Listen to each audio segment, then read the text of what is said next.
Hello everyone, welcome back to my channel. In this video, we're gonna continue on discussing about Pi Network. So Pi Network guys have many users now, about around millions of users worldwide.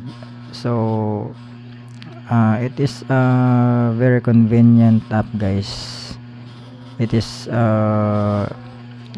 completely free. You can download it on Play Store.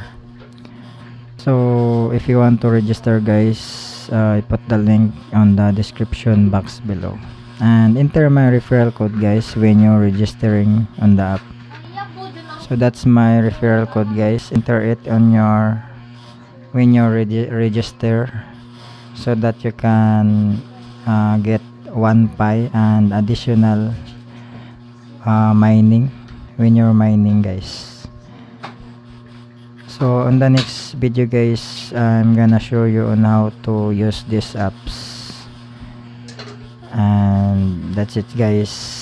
See you on my next video.